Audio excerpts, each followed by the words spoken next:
आप सुन रहे हैं विविध भारती। आज के मेहमान। अथ स्वागतम् शुभ स्वागतम् अथ स्वागतम् शुभ स्वागतम् आनन्दमङ्गलमङ्गलम् आनन्दमङ्गलमङ्गलम् हितप्रियं भारत भारतम् हितप्रियं भारत भारतम् स्वागतम् शुभ स्वागतम् अथ स्वागतम् शुभ स्वागतम्।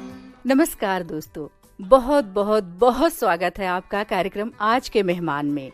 आज आपकी मुलाकात होगी फिल्म और टेलीविजन की जानी मानी अभिनेत्री नीलिमा अजीम से। इनसे बातचीत की है अशोक हमराही ने और इस बातचीत की पहली कड़ी आपने सुनी। आज आप सुनेंगे इस बातचीत की दूसरी कड़ी। हमारे साथ हैं जानी मानी अदाकारा, नृत्यांगना और बेहद नफीस अदाकारा जिन्हें हम कह सकते हैं नीलिमा अजीम आज हमारे साथ हैं। नीलिमा जी, विविध भारती की ओर से हम आपका बहुत बहुत स्वागत करते हैं। आपका हार्दिक अभिनंदन। धन्यवाद, बहुत बहुत शुक्रिया, थैंक यू। मेरा सलाम, नमस्कार और सत श्री अकाल एंड हाय। बहुत अच्छा लग रहा है अशोक जी। आपकी जो पसंदीदा फिल्में रही, जो आपने कई फिल्में की जिनका आपने जिक्र किया, वैसे तो आपकी एक लंबी फहरिस्त है फिल्मों की, जो आपकी कुछ चुनिंदा या कुछ पसंदीदा फिल्में अगर मानी जाएं तो कौन कौन सी आपके दिल के बहुत करीब रही और रोल आपका बहुत आपको पसंद आया? इससे पहले मैं एक जरूरी फिल्म के बारे में अपना जिक्र करना चाहती हूँ। बहुत इंटरेस्टिंग कहानी है और वो है महेश भट्ट साहब की सड़क। जी। जब सड़क आई मेरे पास तो मुझे किसी ने कहा कि आपको महेश भट्ट ढूंढ रहे हैं। अच्छा। तो मुझे लगा मजाक कर रहा है कोई। हमारे पास तो उस वक्त लैंडलाइन भी नहीं था, हम तो से करते थे, एसटीडी से बात करते थे जाके फोन बूथ से। तो मैंने कहा अरे यार ये तो कोई ऐसे खींच रहा है। महेश भट्ट मुझे ढूंढ रहे हैं, क्या मतलब है? लोग जाते हैं महेश भट्ट के पास, सालों साल स्ट्रगल करते हैं जी। फिर कहीं और गई तो वहां पे भी किसी ने कह दिया। फिर ये दो चार जगह जब करते करते मैं पृथ्वी पहुंची, तो पृथ्वी पे जो हमारा कैंटीन है वो रेस्टोरेंट है और वहीं पे काउंटर है। पहले ज्यादा छोटा हुआ करता था, आजकल तो बहुत जबरदस्त था। तो बोले कि आपको महेश भट्ट ढूंढ रहे हैं, ये उनका नंबर है, आप प्लीज फोन कर लीजिए। तब मुझे लगा कि इस बात में थोड़ी सी शायद संजीदगी है और ये जेन्युइन बात है। फिर मैंने वहीं से पृथ्वी से फोन किया और भट्ट साहब ने ही उठाया और भट्ट साहब ने कहा कि भाई, उन्होंने मुझे बताया कि ये ऐसे ऐसा है और रॉबिन आपसे मिलेगा और रॉबिन भट्ट ने लिखी है और बताओ कहाँ मिलना है, कैसे मिलना है, हम लोग कब से ढूंढ रहे हैं। तो मैंने कहा कि भट्ट साहब पृथ्वी में ही मिल लेते हैं। और अगले ही दिन 11 बजे सुबह के रॉबिन भट्ट और दीपक तिजोरी दोनों साथ में आए थे और मैं अपना बैठी हुई थी। उन्होंने कहा कि भाई, तो भट्ट साहब ने मुझे फोन पे कहा कि देखिए ये सेकंड लीड है, आपको किसी तरह की गलत फहमी में नहीं रखना चाहता, ये सेकंड लीड है, तो ये सोच समझ के आप बताइए मुझे। तो मैंने उनको बीच में इंटरप्ट करके कहा कि भट्ट साहब, you are one of the directors on my list, अच्छा, ऑन द टॉप। जी जी, है ना, आपकी सारांश और आपकी अर्थ, और I have to work with you. So he was very happy and he said कि अरे ये तो बहुत ही समझदार सी कोई लड़की है। तो कहने लगे ठीक है। फिर मेरी रॉबिन से मुलाकात हुई, फिर उन्होंने मुझे मेरा कैरेक्टर सुनाया। फिर दीपक तिजोरी अपना कूद कूद के खुश होके बताया कि मैं सलीम लंगड़े पे मतरो के सेट्स पे आता था, मैंने ही नाम दिया। अच्छा। और यहाँ से सारी शुरुआत हुई। फिर मैंने कहा हाँ तुम तो आते थे, तुम तो डबिंग में भी आए। फिर दीपक से मेरा मतलब एक अच्छी तरह से प्रॉपर इंट्रोडक्शन हुआ। फिर इस तरह से सड़क हो गई। सड़क हुई, चंदा के रोल। जी जी बिल्कुल, वो गोटिया थे, मैं चंदा थी। लोग कहते हैं ये सपनों का शहर है, क्या हमारा सपना भी कभी पूरा होगा? ये औरत की कभी शादी होगी? तुम्हारा सपना जरूर पूरा होगा। चंदा के रोल की कुछ कोई याद है ऐसी जो? तो चंदा का रोल ये था कि मैं क्योंकि बिल्कुल नई थी for Mahesh Bhatt, he was quite taken aback with my dancing and everything. He was like ये क्या है। फिर उनको अनुपम खेर ने बताया कि भाई ये बहुत बड़ी नृत्यांगना है और रक्कासा है कथक की। फिर वो कुछ घबरा भी गए। अच्छा। कि उनको लगा कि ये किस किस्म की कास्टिंग हो गई है। मुझे याद है कि हम लोग शायद if I am not mistaken Nagi villa में शूट कर रहे थे। अच्छा। और वहां दीवारों पे लोग आके चिल्लाने लगे शहनाज शहनाज। तो वो पूछ रहे थे भाई हमारे पास, हमारी फिल्म में तो कोई शहनाज है नहीं। अच्छा। वो किसके लिए इनको गलत फहमी हो गई है, कौन है शहनाज? मैंने तो कभी किसी शहनाज के बारे में सुना नहीं। फिर उनको बताया गया कि भाई ये फिर वही तलाश चल रहा है और ये शी इज अ सुपरस्टार भाई, फिर वही तलाश से ये तो मतलब फिल्मी एक्ट्रेसेस से भी ज्यादा और मतलब शी इज हार्ट थ्रॉब। आप तो बड़े परेशान हो गए, किसको कास्ट कर लिया मैंने, क्योंकि वो अपनी बेटी को उस वक्त ब्रेक्स दे रहे थे, बना रहे थे। फिर वो सोचने लगे, फिर मुझसे कहने लगे क्या करूं सड़क, तुम्हें बहुत परेशान हो गए थे। और फिर उसके बाद हम लोग बैंगलोर गए, बैंगलोर से हम मैसूर गए तक, दिन तक की शूटिंग थी जीने की तमन्ना।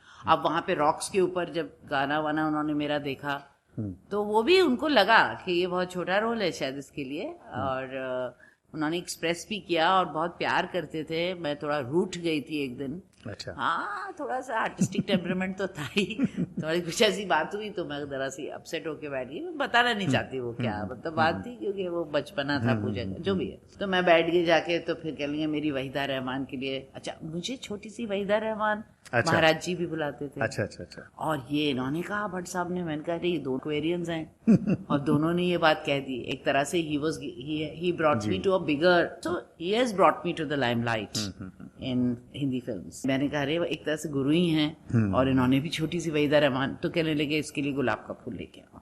अच्छा। और अगर आपने वो गाना देखा है तो उसमें एक गुलाब का फूल मेरे बालों में लगा हुआ है। जी अच्छा, वही और ये मुझे मनाने के लिए वो गुलाब का फूल लाया गया और वो मेरे बालों में लगा, और फिर हमने वो गाना शूट किया, क्योंकि मैं थोड़ी सी इरिटेट हो गई थी।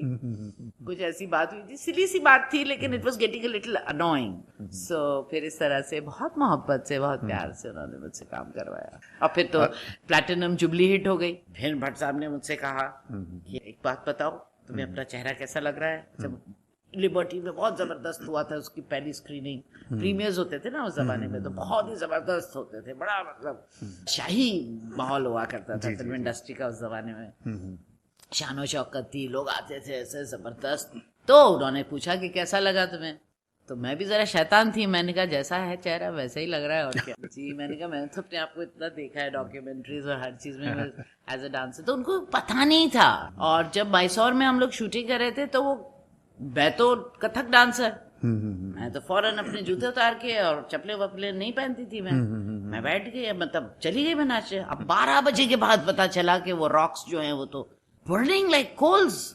और आप बिलीव नहीं करेंगे, 2-3 दिन की शूटिंग के बाद, उस गाने के बाद बाकायदा पूरी खाल निकली है मेरे पाँव की, और अंदर से वो मतलब इतने बुरी तरह जल गए पाँव मेरे। मैंने कहा कि भाई मेरे को तो ग्रिप ही नहीं होगा जूते के साथ, अब तो कंटिन्यूटी भी आ गया, अब क्या करें। तो बड़े मजेदार किस्से हैं सड़क के। एक तो ये किस्सा है कि एक पेड़ लगा हुआ था अगले दिन, मैंने कहा अरे वाह ये नीचे झरना है और ये पेड़ कहाँ से आ गया, सोचा ही नहीं, जाके पेड़ के साथ सहारा लिया तो पता चला पेड़ के साथ नीलिमा भी झरने के अंदर पकड़ा मुझे, मतलब मैं बच गई बार।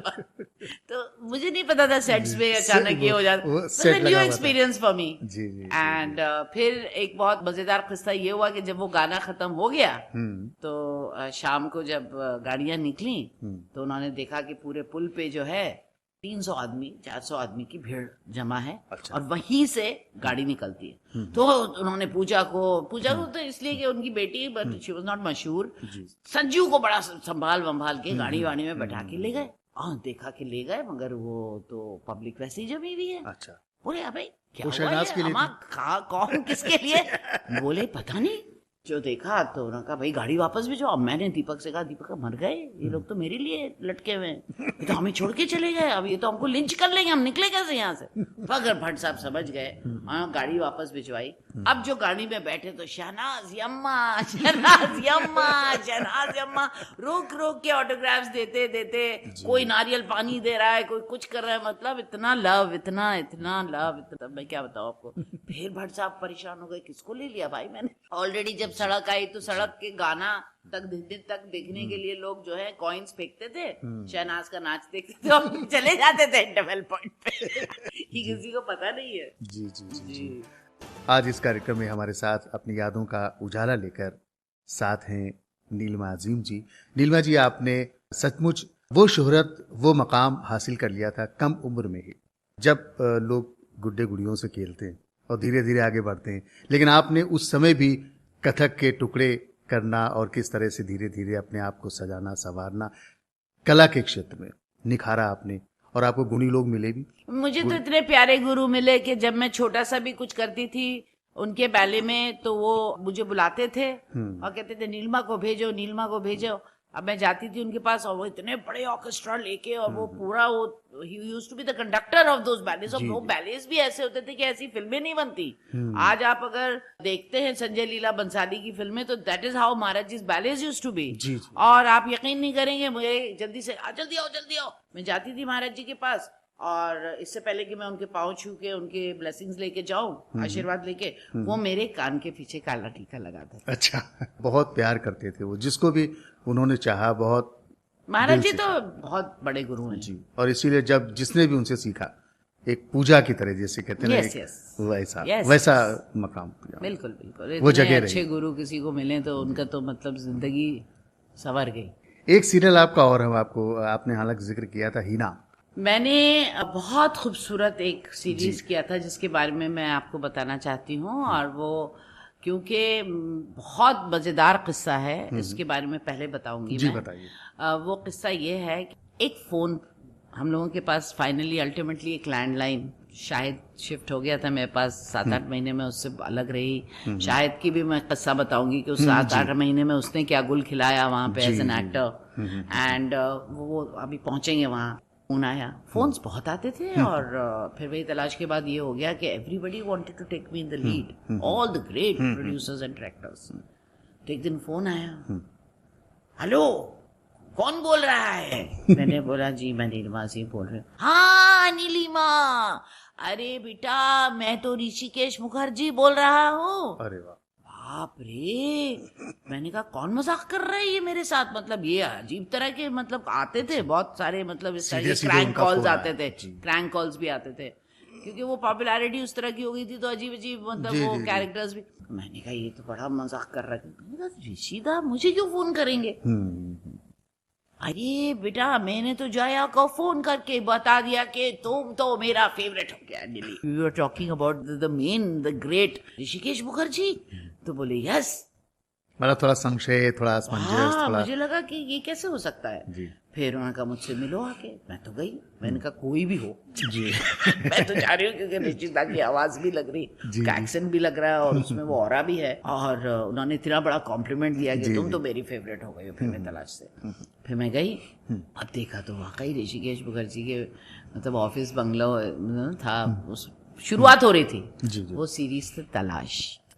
और उन्होंने मुझे बताया कि इसको मैंने शबाना और रेखा के साथ सोचा हुआ था। एंड रेखा जी के लिए मैंने मौसमी जी को कास्ट किया है तुम्हारे साथ, क्योंकि तुम लोगों के दांत और आंखें जो हैं वो बड़े मजेदार टेढ़ी टेढ़ी कहने लगोगी और शैतान भी दोनों एक सी हो। तो वो उनकी एक्ट्रेस थी, इंदु करते कह के बुलाते थे, वो बड़े प्यार करते थे उनको। फिर इस तरह से मैंने तलाश किया। उसमें बहुत डिफरेंट टाइप का कैरेक्टर प्ले किया, साइकोलॉजिकली बहुत साइकोटिक टाइप का रोल था वो। इडिपस कॉम्प्लेक्स जैसे जिसको कहते हैं फादर का, उसको था। और बड़े ग्रे भी था और बड़े उसमें लेयर्स भी थे।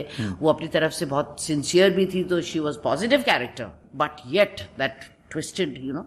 एंड सबसे कॉम्प्लेक्स रोल दिया उन्होंने मुझे। और इससे पहले मैंने बहुत कॉम्प्लेक्स एक रोल फिर वही तलाश के टाइम किया था, तितली, जो बहुत सराही गई थी। अच्छा। आलोकनाथ, मैं सेंट्रल कैरेक्टर में तितली का रोल कर रही थी। And it was based on Anton Chekhov's grasshopper. बहुत बढ़िया रशियन फिल्म भी थी, उसमें बहुत ग्रेट एक्ट्रेस ने वो रोल किया था। And M.K. Raina who was playing the painter, and she was Alok Nath was playing a great doctor and I was playing his wife who falls in love with the painter. तो सबा जैदी ने वो direct की थी। And it was for Doordarshan. And ये फिर वही तलाश के साथ साथ एक और फिल्म मैंने की थी, इंटरव्यू। ये 3 मेरे बड़े मतलब फेमस। और तितली तो ऐसी थी फिल्म कि लोगों ने मुझे एक बहुत सीरियस एक्ट्रेस और बहुत ही मतलब गहरी एक्ट्रेस की एक उन्होंने जगह दी। तो बहुत सा काम किया ना, तो कभी कभी कुछ इधर उधर स्लिप ऑफ हो रहा है। तो ये कहना मेरा जरूरी था। अब आपको सड़क की बात करते हैं। सड़क हिट हो गई, जबरदस्त। ये वो मेरा गाना बड़ा आता था चित्रहार पे ऑल द टाइम, ये सब हुआ। वहां से फिर मैंने बहुत काम किया उसके बाद। कहाँ ऋषिकेश मुखर्जी की तलाश और कहाँ इधर सड़क और कहाँ वो टीपू सुल्तान और सलीम लंगड़े टीपू पे सुल्तान मत में भी आप रो, नहीं। तितली, फिर वही तलाश, मतलब I arrived with such a beautiful, अलग-अलग, जी। अरे जबरदस्त, मतलब I got to work with the finest directors. फिर उसके बाद तो मैंने बहुत अच्छे डायरेक्टर्स के साथ काम किया, उनकी वो फिल्म चली नहीं, but I work with Ramesh Sippy in Zamana Divana. It was fantastic. I did इतिहास again with राज बब्बर और राज कबर, और फिर बहुत सी ऐसी फिल्में, मतलब छोटी फिल्मों में लीड्स किए। कल तेरू साहब के साथ छोटा सा घर, विवेक मुश्रान और मैं और अजिंक्य देव करते कराते मैं पहुंची इश्क विश्क के सेट पे। अच्छा। जहाँ पे मेरे बड़े बेटे का ब्रेक। जी जी। सो बहुत सारे अवार्ड्स लिए ऑन द वे। और मिसेज माथुर। हाँ, I played his mother, yes. So वो मेरा एक अलग एक्सपीरियंस था। उस वक्त मैं कश्मीर कर रही थी वहल ततारी की, जिसमें फारूक साहब, सुरेश ओबरॉय और स्मिता जयकर, मैं, जिसमें ये बच्ची गुलपनाज को ब्रेक मिला, तो काफी जबरदस्त उसका आया एंट्री।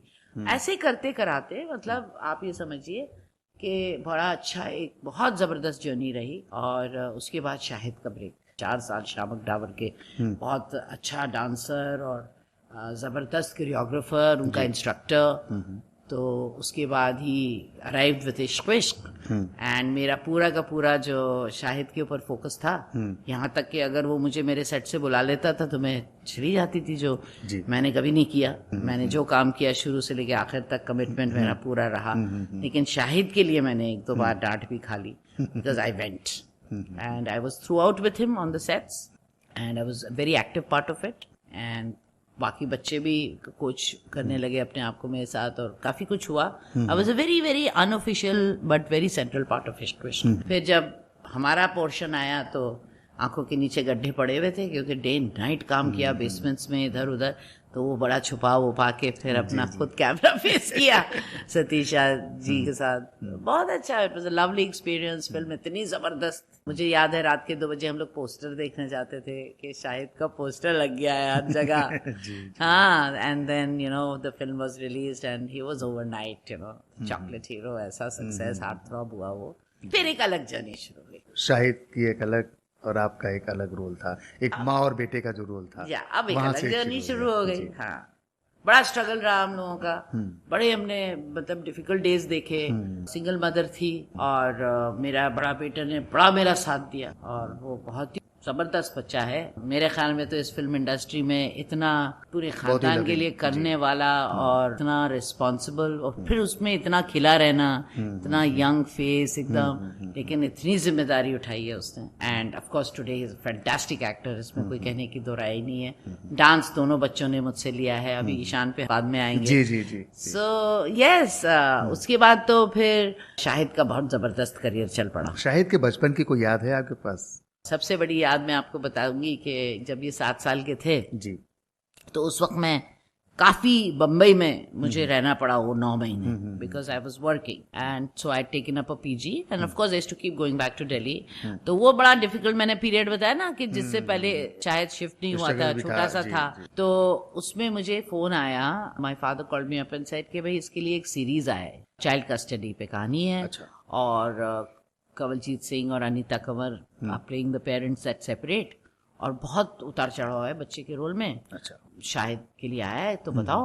पहला तो मेरा दिल धड़क गया, मैंने कहा कि इतना छोटा बच्चा, उसकी लाइफ में भी इसी तरह की कहानी, जो फिर मैंने सोचा नहीं ये कलाकार है, ये तो कथारसिस हो जाएगा इसका, लेट हिम परफॉर्म। क्योंकि शाहिद बहुत ज्यादा बात नहीं करता था, इस मौजू पे जिक्र नहीं करता था क्या हुआ उसके साथ। वो 3 साल का था व्हेन ही सेपरेटेड, डिवोर्स्ड। तो उसके बाद मैं सेट पे चली गई, मैंने कहा कि let me catch a flight and go to Delhi, let me see क्या हो रहा है। तो मैंने देखा शाहिद बाहर फुटबॉल खेल रहे हैं, और असिस्टेंट था के साथ फुटबॉल खेल रहे हैं, चेहरा काला हुआ है, कपड़े गंदे, मतलब एक उद्यम मचा हुआ, धूप पे खेल रहा, हमेशा खेलता था बहुत स्पोर्ट्स में बहुत जबरदस्त। मैंने कहा लो भैया यहाँ पे ये क्या हो रहा है। खैर बहुत प्यार से मिले वेले, खुश हो गया, मॉम इज कम। एंड उसके बाद उसका बहुत जबरदस्त शॉट था, ब्रेक डाउन सीन। अच्छा। And it was in the court जी, when the mother is finally not given the custody, the father is given the custody, और माँ उसको गले लगा के कहती है मैं वापस आऊंगी जब तुम 18 साल के होंगे, अच्छा मुझे भूलना मत। और किया मैं देखिए रोटे खड़े हो गए हैं, खेलता हुआ आया, चेहरा वेहरा इसका साफ किया, जल्दी से शर्ट पे खड़े होके कह रहा है इज दिस माई मार्किंग, अच्छा विच इज माई लाइटिंग, अच्छा एक बार टेक्निकली कर लेते हैं, अनीता से कह रहा है। मैं देख रही हूँ ये क्या सी बातें कर रहा है ना, 7 साल का बच्चा है, एक दिन की शूटिंग एक दिन पहले, और भैया जो उसने शॉट दिया और जो रोया है वो अपनी माँ से लग के, दबादब नाकली सीन सब कुछ, बहुत ही That is the day when I said, this boy is going to be a fabulous actor one day. और वो बात सच भी। और फिर इसके आज आगे की यादें, थोड़े बड़े भी है वो। तो ये अच्छा, समझिए- बचपन में शांत रहते थे या बहुत नटखट थे वो? इनके हमेशा 2 रूप रहे हैं। अच्छा। घर में खूब नटखट, शैतान, और उस तरह का शैतान नहीं, वो गंदा वाला बदतमीज बच्चा नहीं था, बहुत ही बच्चों वाला। स्वीट ओबीडियंट बच्चा था, मिस्चीवियस बहुत था, मतलब लाइवली जिसे कहते हैं। और बाहर निकल के अपने दोस्तों के साथ तो मैं ये तक कहूंगी कि ही वॉज ऑलमोस्ट जंगली, मतलब इस तरह का क्रेजी वो किड था।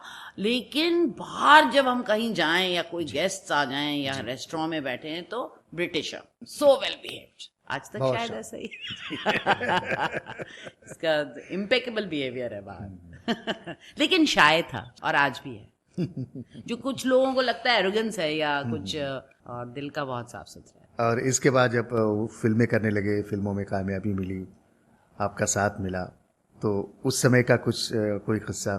शायद हर चीज मुझसे डिस्कस करता था, हर चीज। एक आध बार तो मैंने उसको गलत भी दे दिए, मतलब एडवाइसेस, क्योंकि मेरे लिए भी it was a new thing. 90s के बाद 2000 से जो फिल्में चेंज थोड़ी हो रही थी, ये वो, तो आज तक याद दिला देता है कि वो फिल्म आपकी वजह से मैंने की थी जो इतनी खराब थी, छोड़ता नहीं है। जो अच्छी की मेरी वजह से वो याद नहीं है खैर नहीं, मजाक कर रही हूँ। आहिद के बहुत इंटरेस्टिंग मैंने फैसेट्स देखे जो मुझे पता भी नहीं थे कि उसके अंदर है, जो डेवलप हुए। शुरुआत में एक उसका फाउंडेशन बना शामक के इंस्टीट्यूट में, जहाँ पे वो इतना डिसिप्लिन हो गया, इतना छोटा 16 साल का। उसने मुझसे, एक्चुअली क्या हुआ था कि he got 83% in his boards. तो उसके बाद ही सेड कि मॉम, मैं समर में, मैंने कहा तुम्हें जो करना है करो, you have brought such fantastic marks, मैं जो करना है। तो ही सेड मैं समर फंक ज्वाइन करना चाहता हूँ। अच्छा, समर फंक ज्वाइन करना चाहते हो, वो क्या है? शामक के बारे में बताया। फिर मैंने कहा कि अरे तुम डांसिंग करोगे? अब पहली बार मुझे ऐसा लगा कि ये कैसे हुआ, क्योंकि मैं तो डांसर हूँ। मैंने कहा अरे, फिर उसने किया समर फंक, और उसके बाद जब हमने शो देखा तो कुछ 1300 डांसर्स में he got the best dancers थे, यानी डांस ब्यूटीफुली। आज तक मुझे याद है ही डिड दिस उनके ब्लड में ही रहा है डांस तो। जी जी जी जी, he was very good. I mean, he was excellent, he was extraordinary. वोक के ऊपर इसको सोलो मिला था, I remember the song also till today. And हम लोग तो रो रहे थे, मतलब मैं तो बहुत रोई देख के उसको। मैंने कहा कि what a beautiful dancer, my goodness. And बस वहाँ से फिर शायद की बहुत इंटरेस्टिंग एक वॉक चली, शामक के साथ खूब लग के उसने मेहनत की। He became the, you know, he was the most agile dancer, जबकि सबसे यंगेस्ट में था वो और एक और उसके साथ डांसर था रोहित, वेरी गुड। एंड 4 साल 4.5 साल लग के उसने फिर हर तरह से कोरियोग्राफी एंड इंस्ट्रक्टर बहुत सीरियस था, मतलब बच्चे कहते थे is very very discipline kind of strict instructor, और उसका ग्रुप बहुत अच्छा होता था डांसर्स का। फिर शामक से मेरी बड़ी दोस्ती हो गई उसकी वजह से, and obviously being a dancer तो मेरा और शामक का एक कॉमन वो निकला, बहुत सी फिर हिस्ट्री निकली कि अच्छा महाराज जी ये वो, तो बड़ा अच्छा रहा। एंड जबरदस्त इसने भी आइकॉनिक काम किया। और फिर उसके बाद फिर के पास इश्क आई, इश्क के लिए इसने जब वो किया ऑडिशन तो फेल हो गया, क्योंकि इतना पतला और इतना उस तरह का बच्चा टाइप का। तो केन ने कहा कि नहीं यार ये तो बिल्कुल हीरो के लिए। फिर जाके उसने जिमिंग की, फिर वापस गया। इन लोगों ने भी पूरे ऑल इंडिया हंट किया, उनको मिल ही नहीं रहा था उनका Rajiv. And then he was selected because he had a when he walked in, तो टिप्स में कुमार तोरानी, रमेश तोरानी, केन घोष वगैरह ने बोला अरे ये तुमने क्या कर लिया, we don't even realize you're the same boy. Then he auditioned again and he was chosen. ये कहानी है शायद कि बहुत मेहनत की उसने, और वाकई वो बच्चा जो है ना, उसके अंदर एक चीज मैंने देखी है कि जिंदगी के कितने भी उतार चढ़ाव आ जाएं, फिल्में चलें ना चलें, जिंदगी में माँ के साथ जद्दोजहद हो या जो भी उसकी जिंदगी में उसके सामने चैलेंजेस आते हैं, वो और अच्छा काम करता है। हमें लगता है ये सब भी उन्होंने अपनी माँ से सीखा। He says, Mom, you are a warrior and you have had a heart. Tough one. And Shahid में मैंने ये चीज देखी है कि वो मार्च करता चला जाता एंड कीप्स अपने स्किल को, अपने आर्ट को वो और होन करता है और वो तराश के आता है। तो ये चीज आई am very proud of him because of this, क्योंकि वो इंसान भी बहुत अच्छा है और बहुत हम्बल है, खामोश तबीयत का थोड़ा सा है, अपने दोस्तों के साथ बहुत शैतान है, बहुत ज्यादा मिस्चीवियस है, जो शायद लोगों को पता नहीं है। वो कभी कभी झलक जाता है उसके होस्टिंग में दिख जाता है, कभी कॉफी विद करण में दिख, लेकिन that naughty part of Shahid, and obviously उसके परफॉर्मेंसेस में दिखता है। लेकिन अदरवाइज ही इज वेरी, मतलब जिसे कहते हैं ना, हर चीज जिंदगी में कुछ ज्यादा ही ओवर थिंकिंग के साथ सिंसियर बहुत है, बहुत। So I am very proud of him. He is a very fine actor today and अब तो सेटल्ड है, और मेरी जिंदगी का सबसे हसीन हिस्सा है मेरे ग्रैंड चिल्ड्रन। वो मैं पहुंचूंगी, वहां तक पहुंचूंगी अभी। जी। तो यस, दैट शाहिद की बहुत सारी फिल्में, और हमें लगता है आपको तो सभी फिल्में पसंद आई होंगी। ऐसा कुछ नहीं कि मुझे उनकी हर फिल्म कोई पसंद ऐसा है, रोल शाहिद हमेशा पसंद आता है, शाहिद पसंद, लेकिन शाहिद का कोई ऐसा रोल जो आपको बहुत अच्छा लगा हो किसी फिल्म का? मेरा ऑल टाइम फेवरेट उनका हैदर है। उसके बाद बहुत क्लोज से कहते हैं वो कमीने और जब भी मेट है, पद्मावत और विवाह, ये अपना उड़ता पंजाब। और पद्मावत में मुझे ऐसा लगता है कि जितनी एक पोजीशन शाहिद ले चुके हैं उसके लिए उनका रोल इतना, he did it very well and he gave a fine performance, लेकिन I feel that he should have done the central role और नॉट। तो शाहिद की फिल्म का कोई गाना सुनते हैं? जी बिल्कुल, शाहिद के गाने हमने ऑलरेडी हैदर का तो आपने बिस्मिल सुना सुन है। चुके हैं। मेरे ख्याल में अगल बगल लगाते हैं, बहुत ही कलरफुल सॉन्ग है उसका। हमारे साथ हैं नीलिमा जी, नीलिमा अजीम, और सचमुच वो अजीम शख्सियत हैं। आपने अपने बेटे की बात की, शाहिद की बात की, और शाहिद की फिल्मों का जिक्र किया, और इससे अगर आगे बढ़ें, शाहिद का एक रोल था आपकी जिंदगी में। शाहिद और रोल था क्या, रोल है? रोल है, मतलब एक वो रोल था जब थोड़ी सी दूरी हुई, थोड़ा सा एक बीच में कुछ बातें नहीं, इसके बाद फिर वो एक तरह से आपके एक दूसरे के साथ। एक्चुअली वो बहुत इंटरेस्टिंग मेरा एक फेज है जिसके बारे में मैं जरूर बात करूंगी। ऐसी कोई मुझे झिझक नहीं है, क्योंकि I am not embarrassed about my life, I am very proud of it and I feel कि जो भी मेरी जिंदगी में हुआ उससे मैं बहुत सीखी हूँ। जी जी। और सीखने के बाद जैसे कहते हैं कि सोना जो है वो कुंदन ऐसे नहीं बनता।